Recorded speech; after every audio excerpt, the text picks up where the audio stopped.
Soldiers of Christ arise and put your armor on. Strong in the strength which God supplies.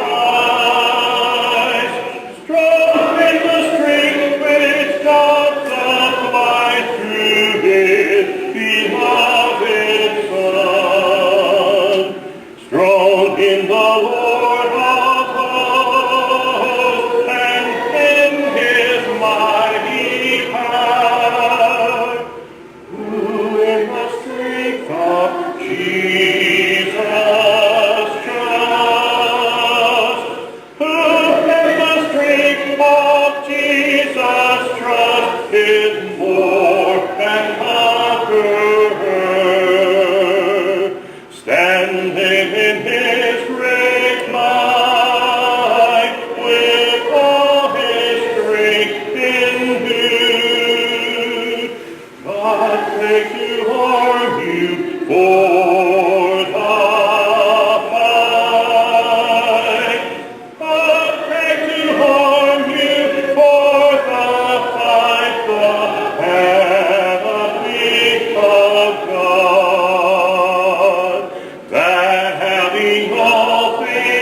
We are finishing up Matthew chapter 9, ready to move into Matthew chapter 10 this morning. If you're visiting with us, we're working through Matthew. While you're turning your Bibles, I remind you again that starting, 2 weeks from today, next week's Easter, right? And the next Sunday, April 3rd, we will begin our new classes. We'll have a ladies' class that'll meet back in the fellowship hall. Libby's going to be teaching that. And we will start the book of Acts, realizing that we're not going to finish up, obviously, with the Gospels, but we've been on it for a year now. So we're going to make that transition so you can think about that and plan on that as well. As far as the study, my intentions are to try to cover a chapter each week. That probably won't work that way. Never does, it seems. But that's our intentions with the book of Acts. As we get into it, so you can start your study there. We have a few things, I think, from chapter 9 that maybe we didn't get to, or there might be some things that you want to ask about. We were down looking at verses 32, 33, and 34 there. The man that had the demon cast out and was mute, Jesus healed him. But the Pharisees, who were always looking for something to oppose, and one of the things, and maybe we talked about this just a little bit, when people are wrong, sometimes the arguments that are made are just plumb silly. And I think that's a lesson for us. When we are in the wrong, we need to honestly look at ourselves and see what kind of argument or what kind of excuse we're trying to give. The Pharisees basically said that Jesus was casting out demons, by the power of the demons, by the power of Beelzebub. And of course, it was just a ridiculous thought to think about the devil working against himself. And even the common people here could see the logic or the lack of logic in what was taking place. But it also shows that when we are spiritually in the wrong position, we can be guilty of that, and we can also be guilty of being so disoriented, so to speak, that we don't see what is so simple and so plain. And one of the things that we've talked about quite a bit in reference to the teachings of Jesus and the parables and all the things that that he was doing here, there was a continual emphasis on what was going on in the people's hearts, what was going on in their mind, what they were thinking. And Jesus was continually turning these folks back to look at the reasons behind doing what they were doing. The Jewish audience many times were very committed to observing the Sabbath. In fact, even going overboard, making rules that God had not even made. They were committed to the thought of the temple and the worship that was there, but they had lost the zeal. They had lost the intent of the law. And you remember when the Pharisee or the lawyer asked Jesus about the greatest commandment, thou shalt love the Lord thy God with all thy heart, soul, and mind. That first and greatest commandment, and the second is like unto it, love your neighbor as yourself. And on Wednesday nights, if you've been here, we've been looking at the 10 Commandments. And one of the points that's been made is the fact that this was the very foundation of those 10 Commandments. It wasn't sufficient for them just to obey a group of rules. And we talk about that sometimes. There are rules. There's no doubt about that. But obeying the rules, I have to go to church. I have to pray. I have to study. We can go on and on with that list. And those are things that, in a sense, we must do. We have to do them. But if we're not doing them out of love for God, and we're not treating one another out of a proper love, it's not worth anything, right? I mean, it destroys the whole point. And that's why when Jesus was asked that question, in fact, he went on to say, all of these hang the law and the prophets. Everything else. In fact, you have the 10 Commandments, but as James pointed out the other night also, I think if you add it up, there's over 600 different commandments that were given. We sometimes just look at the 10 Commandments. Well, that was a part of it. But if you continue to read and you continue to look at what they were told to do, there's a lengthy list of do's and don'ts that were given. And it was easy for them, and it's also very easy or tempting for us also to get into doing what we think we must do. At some point, it's got to come to where we're doing what we want to do because that's what God wants us to do, right? So that's where my heart, you see, not that I have to be here on Sunday morning, have to be here on Sunday night, that I have to, visit the sick. But developing ourselves, maturing to the point that we can actually do these things because we love God and we love one another. And I think all of that comes in, not just to this particular text, but the things that we've been looking at lately. Anybody with a thought, comment there? Okay, it closes out in talking about the compassion of Jesus, a familiar statement and idea beginning in verse 35 of Matthew 9. He went about all the cities and villages teaching in their synagogues. Of course, Jesus was still living under the old law. The synagogues were the place of worship where they would come together. And it was just a perfect opportunity because the Jewish people would come together to worship. And even after the church had its beginning, we find that Paul and Barnabas and others would go to the synagogues because folks were assembling there. And it was a custom that a visitor or anybody basically that wanted to speak were given opportunities to do that. So Jesus was using this opportunity, preaching the gospel of the kingdom and healing every sickness and every disease among the people. But when he saw the multitudes, he was moved with compassion for them, verse 36, because they were weary and scattered like sheep having no shepherd. So Jesus was a person of compassion. He saw the real problem here. The real problem was not the diseases. The real problem was not the sickness. The real problem was a lack of commitment and dedication in their service to God.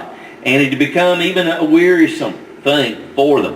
And that's something that we have to guard against, I think, in our Christianity today. If we're not careful, it will become, or it can become, a wearisome thing to get up and get cleaned up and get here on a Sunday morning. A wearisome thing to do what we know we ought to do. And we have to fight against that, I think. To remind ourselves constantly that we're making a difference and that this is what pleases God and what causes God to be happy with us.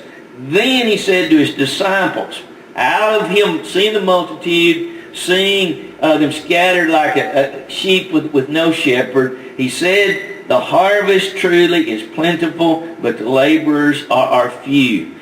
Jesus, recognizing that there were folks out there, and there were a lot of folks that needed to be taught the gospel message of the kingdom that Jesus was now teaching, and there were just not enough people willing to go and teach.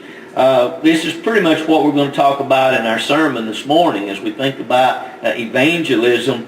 But, the laborers were few. Just not enough people preaching the gospel. Same thing's true today, isn't it? Thousands and thousands of folks, and even in our community, in our state.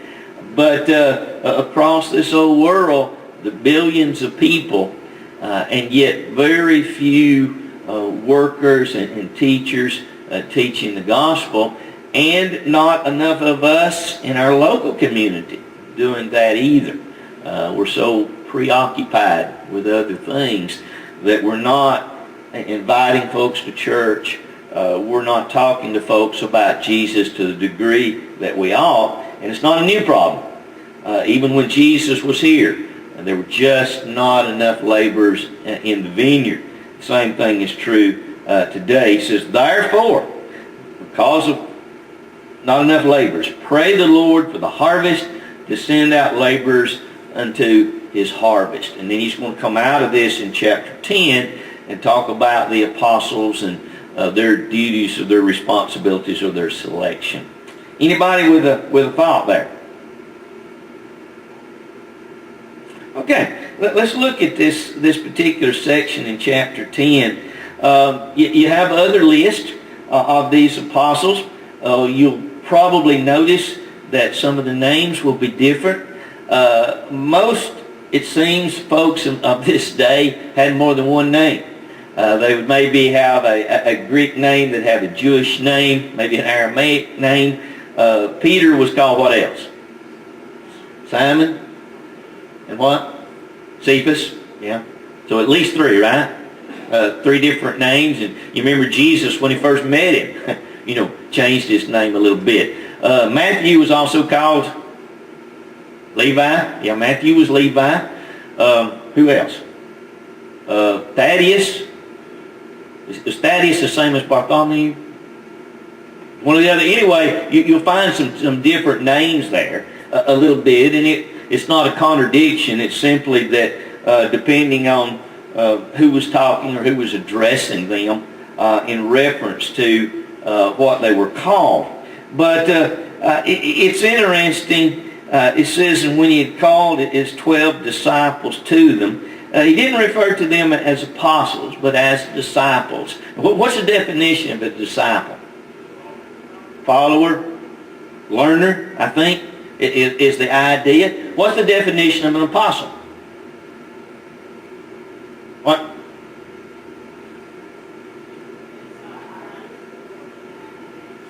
Yeah. We'll come back to that in just a second. What's someone? They were witnesses. But apostle was basically just simply one sent. That's the definition. It just one sent. So, a disciple, learner, a follower. But an apostle was simply one sent. Now, there is a sense in which that would apply maybe to almost everybody. But now, you both were getting into the qualifications. They had particular qualifications, right? They had to be eyewitnesses. Okay. What else were you saying? They saw Christ before. They were during all of the ministry. And we know that particularly in Acts chapter 1 with the selection of Matthias, don't we? That, there were qualifications. There had to be somebody that had been with him and had witnessed, the miracles and that type of thing, and to really have the teaching during this 3-year period of time. And it wasn't just the 12 that had the teaching. There were others. But he selected the 12 as his apostles, and yet refers to them here as disciples. And it's interesting later, there's a sort of a sideline lesson here in reference to titles, because they didn't refer to themselves as apostles as a rule. You look at the Apostle Paul and the way that he identified himself. More times than not, he identified himself as a servant of the Lord. And it's interesting, isn't it? There would be that temptation, to put that apostle tag to it, like there's a temptation today. There was something in the newspaper, and I forget what particular church it was, but it was the Right Reverend Doctor this guy had more titles than you could, as they say, shake a stick at. And he evidently was pretty proud of them. But here we find, I guess, a humility that needs to be emulated. There was a humbleness here in reference to who they were, and they are referred to here simply as disciples. But he gave them power, and we talked about this a little bit last week when we got into our discussion about demons and demon possession and that type of thing. And in reference to the apostles and what they could do or could not do, so we sort of jumped ahead of ourselves a little bit. But they had power over unclean spirits to cast them out, to heal all kinds of sickness and all kinds of disease. And I think somebody pointed out that we looked forward and saw the Apostle Paul doing one of these particular miracles. You don't find a lot of accounts recorded of them using this ability. But obviously they did. And the reason for them to have the abilities was what? Confirm? To point attention to who they were speaking for, right? So there was a particular reason. It wasn't just something that they, allowed them to be, special or above everybody else. There was a reason for it, and because there was a reason for it, we can see why it was limited basically to their day and only beyond their day in reference to those that they laid hands on. In Acts chapter 8, you remember Philip, one of those 7 that was selected in Acts 6 to serve tables, now was preaching the gospel, and he'd gone from Jerusalem down to Samaria, and people were obeying the gospel, but Philip couldn't lay hands on anybody and impart miraculous ability, so Peter and John, wasn't it? Went from Jerusalem down there, and they could lay hands on people and impart this ability. So the ability to perform miracles was first given to this group by Jesus, and then it could be passed on during their lifetime. So that being the case, and that showing the limits of it, miracles probably ceased, by, say, the year 150 or so. John, the last of the apostles, who could give this ability, it's thought that he wrote the Revelation somewhere around 90 to 95 in the first century. And John probably didn't live long past that. So if he laid hands on a fairly young person, so we're looking, somewhere around the mid part there, year 150, 160 or somewhere along there. But this was, again, an ability that they had in order to point attention to their message. It wasn't just to heal the sick. And we noted already that, the miracles themselves was not the goal. They were simply to lead to the goal. And the goal was to teach and preach the gospel message and to bring people to Jesus Christ. And it's important for us to remember that in all of our activities, our benevolence or whatever it is. Everything that we do, there should be the ultimate goal. Whatever we spend our money on, whatever activities we have, that there should be involved in some way an intention to allow that to lead to an open door to preach the gospel, to teach, so that people can be saved. And so, if we start involved in whatever the activity may be, that's a question that we need to ask ourselves. Is this in some way contributing to the ultimate goal that we have? And it's just a good standard for us to think about and to live by. Anybody with a thought there?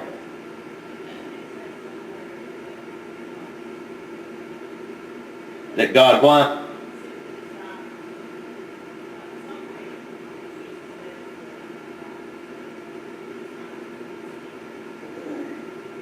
If you're not hearing, Linda, the question is there a passage somewhere that says that where Jesus said that the disciples of this particular group were sent to him?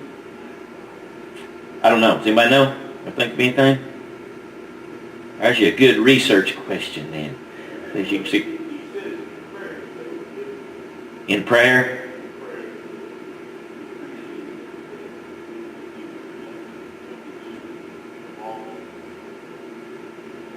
Is that in John 17, I reckon, in his prayer there? Okay, that's good.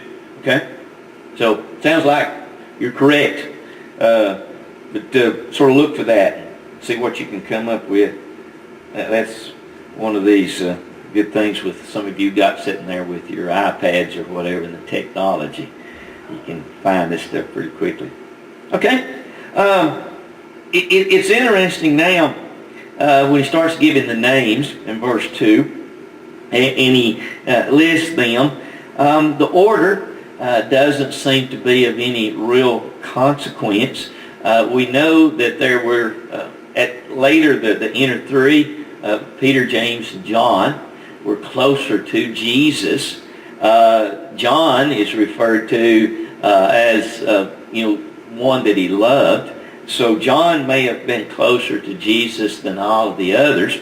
Peter, we know, sort of became the leader in many ways, probably simply because of his personality.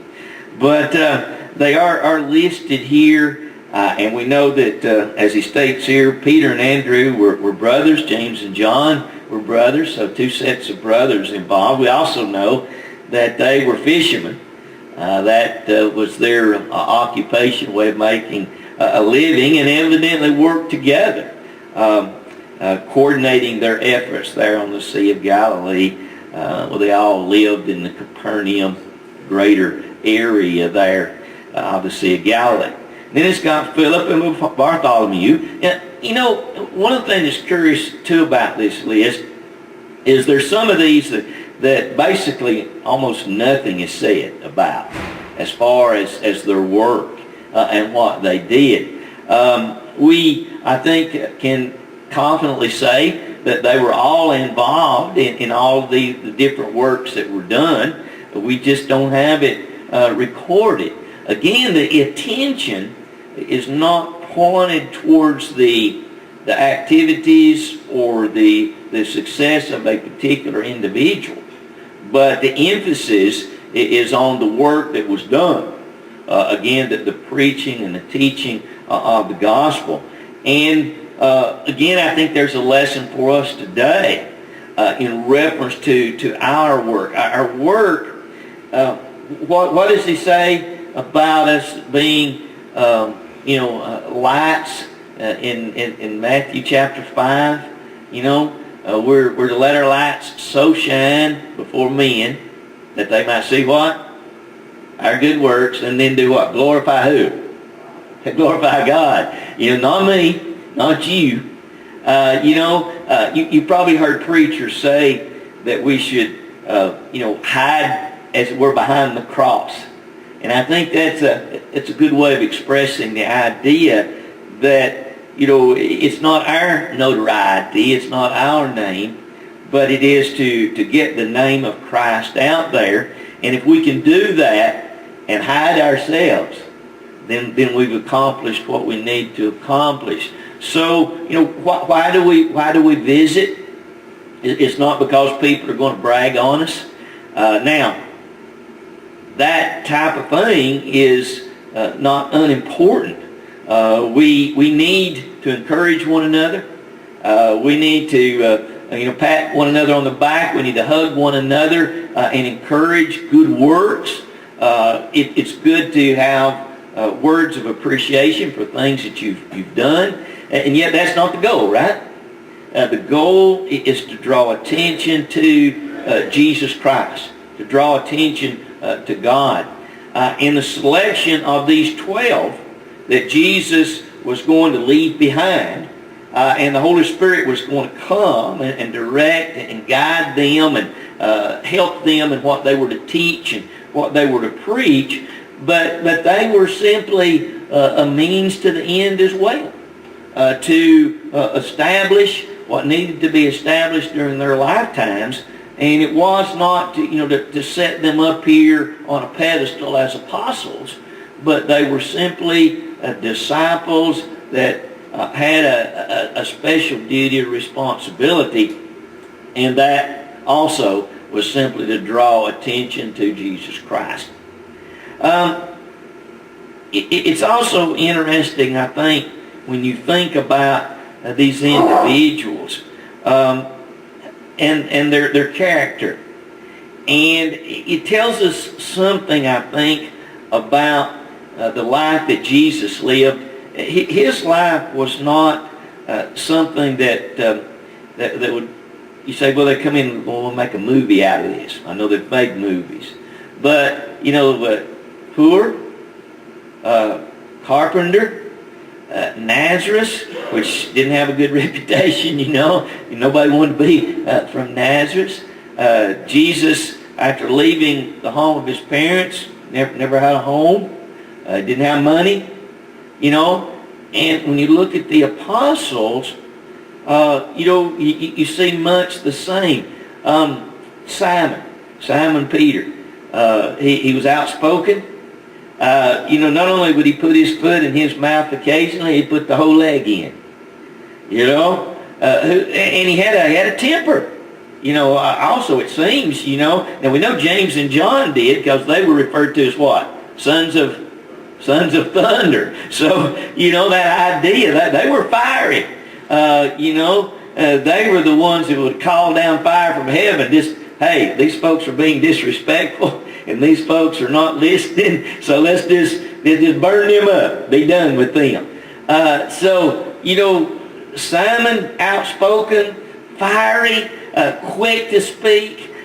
He would engage his mouth before he engaged his brain, and a lot of us, we can relate to that. James and John having to deal with temper, and when you look at 1st and 2nd and 3rd John and the writings that John did, there's a great emphasis on love.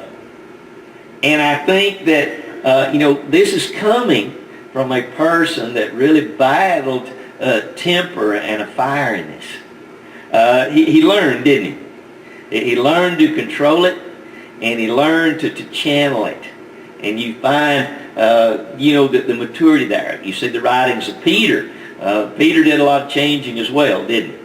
As you look at 1st and 2nd Peter and some of the things that he had to say there. Matthew. Who was Matthew? Okay, tax collector, publican, as they were called. They were some of the favorite people of that day, wasn't they? Tax collectors still not favorite, are they? Tax time. We're at that, and we dread it, and we fuss about it, and we roar about it, and we pay it. But who would have thought that you would select? Notice the selection. Luke, was it 19? We read of the rich young ruler. You remember that young man is the one that came to Jesus, wanted eternal life? If you and I had been selecting apostles, he might have been one we'd selected. Here's a young man, and all of his life he's obeyed the law. He knew the commandments. He had obeyed them. He was wealthy, probably had a really good standing in the community, good reputation, and yet there was a heart issue, wasn't there? If I had been selecting the apostles, he might have been right on my list. I've been wrong, though, wouldn't I? So you look at what Jesus was doing. Jesus was looking at the heart, wasn't he?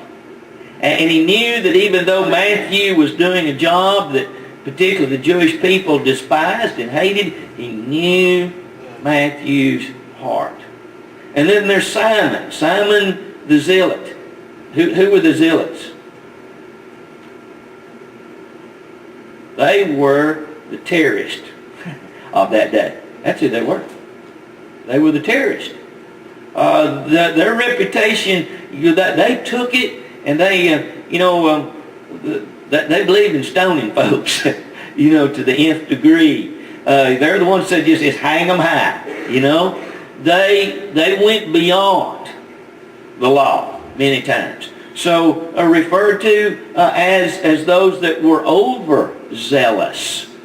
They were the hellfire and damnation, type of speakers, and would go beyond times what they should have done. So, and then there's Judas. Have you ever thought, why was Judas selected as one of the apostles? And he did betray him, didn't he? You think that's why he was selected? Yeah, really think so. What about you? Think so? No, Patty disagrees with you. He had a choice, yeah. Anybody else? Judas did have a choice. Yeah, he had a choice. My feelings is that he was selected because he had the kind of heart that the Lord wanted. But he allowed money, particularly, to dominate. Was he that way when the Lord selected him? I would think not. But, maybe he already had that issue. He did have a choice. He chose to betray the Lord. He was not forced to do that. And even after he betrayed the Lord, he could have repented. Rather, he went out and hanged himself. Another problem on top of a problem. But, here was an individual. But all of these guys had hang-ups, right? Just like us. Just like us. They were very human, and they were very common. It says that they were ignorant and unlearned. What does that mean? Like us. They need guidance, what? Yeah, I think that's the bottom line of it. They just didn't have formal education. And remember in Acts chapter 2, and they were speaking in these different languages, and the people said, what? They said, wait a minute. Where'd you go to school? Now later, remember the Apostle Paul was selected, and Paul had some of the best of education. But he was the exception, wasn't he? There was a place. His actions, with Stephen, the death of Stephen and others, he might have been in that category somewhat. But he was really the only one that had formal education. Studying under Gamaliel, who was recognized as one of the greatest teachers. But all of these others, Peter, James, and John, they didn't go to past third grade in school. we might say. And yet they were selected here. Again, don't you think that Jesus was again emphasizing the importance of the common man and the fact that this was something for everybody. You didn't have to have a great education to be a Christian. You didn't have to come with wealth and fishermen. They made a living, but that's basically what they did. They made a living. Tax collectors, if they were dishonest, probably did pretty good, and that's why they were hated. They cheated the people sometimes. It seems pretty obvious that Matthew was not one of those. And Zacchaeus, that wee little man, he wasn't one of those either, you remember. He was honest, and Jesus saw his heart. So, it's like jokes today. Sadly, we'll joke about different ones. Lawyers, maybe much as anybody. Are there good, honest lawyers? There sure are. But the reputation is out there. But Jesus selected these very, very common individuals from different walks of life, and he selected them because of their hearts and because of the good that they could do.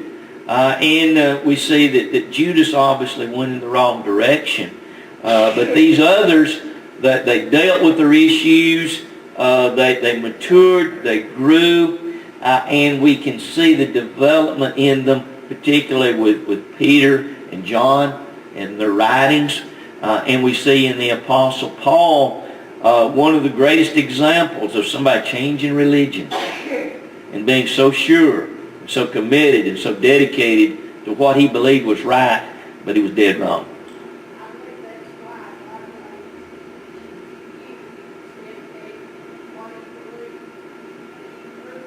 He knew his heart.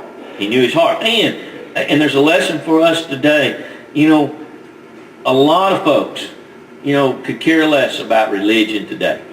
We're living in a day where more and more people don't even believe in God.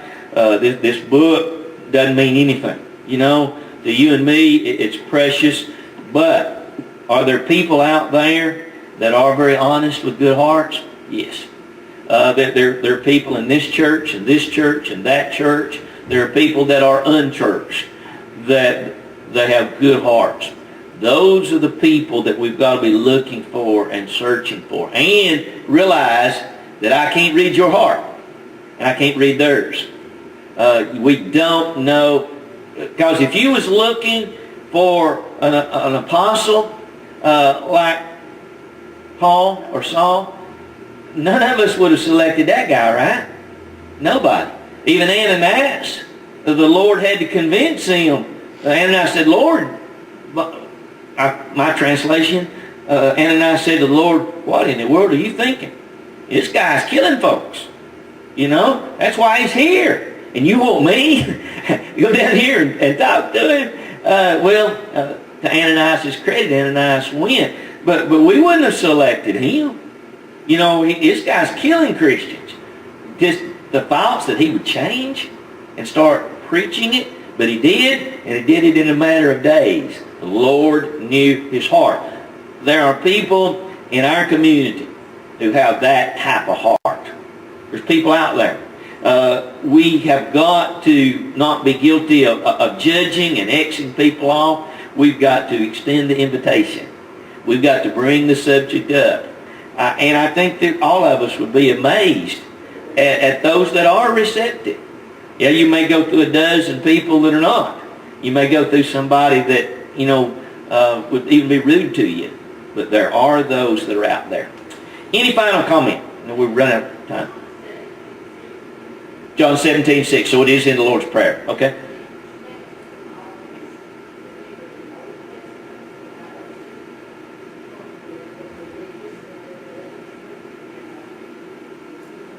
Yeah. And it is different. And yet, people are people, aren't they? Their mistakes and their problems are the same problems, mistakes that we're going to deal with. And in defense, this was a real challenge for these people to make that change as they were being preached and taught. Appreciate your comments this morning. Reach out and touch the Lord.